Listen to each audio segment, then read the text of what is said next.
Ujian di pondok itu menurut saya ya bisa dibilang susah, bisa dibilang gampang. Tinggal dari kita sendiri. Jika kita belajar ya insya Allah kita bisa mengerjakan soal-soal yang diberikan. Namun jika kita tidak belajar ya bisa ya tergantung dengan diri sendiri. Ujian di Pondok Pesantren An-Nakhil itu cukup membuat kami bergembira karena disitulah kami diuji kemampuan kami atas apa yang telah diajarkan di pondok pesantren. Menurut Ane beda banget ya sama di luar. Kalau di luar nih bisa mikir pakai logika sendiri, tapi kalau misalkan di pondok nih harus benar-benar yang namanya belajar, harus ada niat dari diri sendiri untuk ada kemauan. Juga waktunya lebih lama di pondok daripada di luar. Menurut saya ujian di An-Nakhil itu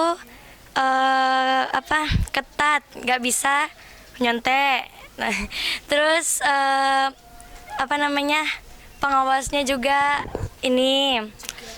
pengawasnya tegas-tegas. Kalau misalnya ujian di An-Nakhil itu bisa dibilang lebih menegangkan. Karena apa? Ya kita banyak saingannya ya. Salah satunya itu banyak saingannya. Selain itu kita juga bekerja keras buat merebutkan juara kelas ya kan. Banyak teman-teman yang bisa. Jadi kita juga keikutan pingin bisa gitu kayak mereka ya. Jadi niatnya itu pingin bisa dari yang lain. Kalau menurut Ane ujian di An-Nakhil gampang-gampang susah. Kalau nggak belajar ya susah. Kalau belajar insya Allah bisa lah.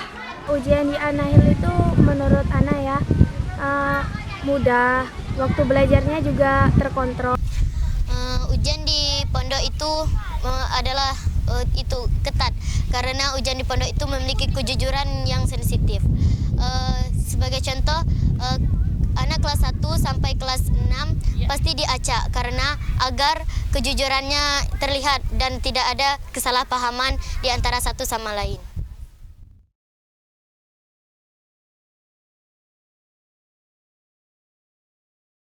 Perbedaan ujian di An-Nakhil dan di luar itu sangat jauh.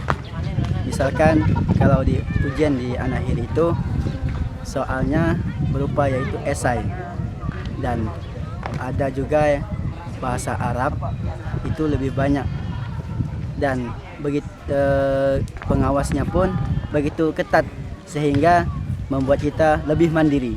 Dan seandainya kalau di ujian di luar itu kebanyakan menggunakan yaitu ABC dan pengawasnya pun jarang mengontrolkan peserta ujian itu. Ujian di An-Nakhil banyak menggunakan bahasa-bahasa Arab. Kalau di luar menggunakan bahasa umum, dan ujian di pondok itu lebih gampang susah daripada di luar. Selain perbedaan waktunya ya, kayak di sini lebih lama daripada di dalam pondok tuh lebih lama daripada di luar. Di sini lebih banyak, namanya pondok pasti banyak Arabnya. Perbedaan ujian di pondok sama ujian di luar. Ujian di luar mungkin masih bisa nggak terlalu masih bisa bekerja sama. Terus juga mungkin kalau misalnya di luar belajarnya, kalau di rumah tuh bisa terganggu sama HP. Perbedaan ujian di pondok sama di luar tuh sangat jauh beda. Kalau ujian di luar mungkin hanya sedikit, tetapi kalau ujian di pondok itu sangat banyak dan susah. Perbedaan ujian di luar dengan di pondok itu sangat berbeda. Jika ujian di luar itu pelajarannya cuma sedikit, cuma umum kayak misalkan IPA, matematika, bahasa Inggris, bahasa Indonesia cuma ada 7. Sedangkan di pondok itu ada banyak pelajarannya. Ada pelajaran agama, ada pelajaran pondok, dan bisa semuanya jika digabungkan itu ada sekitar 26 pelajaran. Jika di luar pasti kalau belajar tuh main-main dulu, kalau nggak disuruh orang tuanya pasti nggak belajar. Ada kadang-kadang sibuk dengan HP, sibuk dengan TV, sibuk dan lainnya. Sedangkan di pondok kan kita nggak bisa main HP, kita nggak bisa main pondok, pasti lebih fokus untuk belajar. Dan di sini juga di jadwal Bapak itu pelajarannya juga pasti kita berkeinginan untuk mendapatkan juara. Ujian di pondok dan ujian di sekolah yang lain itu memiliki perbedaan yang sangat itu. Karena ujian di pondok itu memiliki pelajaran yang sangat banyak, dan ujian di sekolah lain pasti pelajarannya cuma sedikit karena seperti pelajaran yang umum seperti MTK, Bahasa Indonesia, PPKN, IPS, dan lainnya.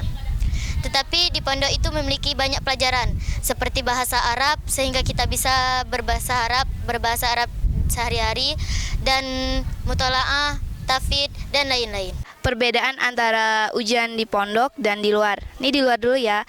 Kalau misalnya di luar nih, emang pelajarannya sedikit dan itu juga lebih umumnya ke pelajaran yang umum ya kan.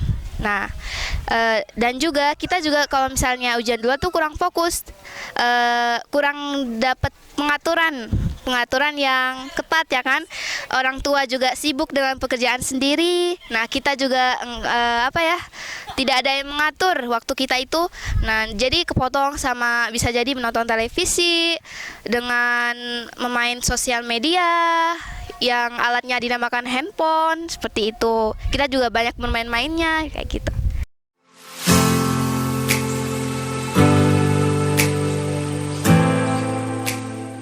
Ujian bahasa Arab. Sorof. Al-Lughatul Arabiyah. Tafidul Quran. Pelajaran bahasa Arab. Dan TKJ. Pelajaran yang berbahasa Arab, yang berbasis bahasa Arab.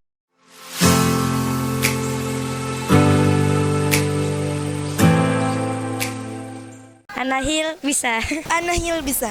Anahil bisa. Anahil bisa. Anahil bisa. Anahil bisa. Anahil bisa. Anahil bisa. Anahil bisa.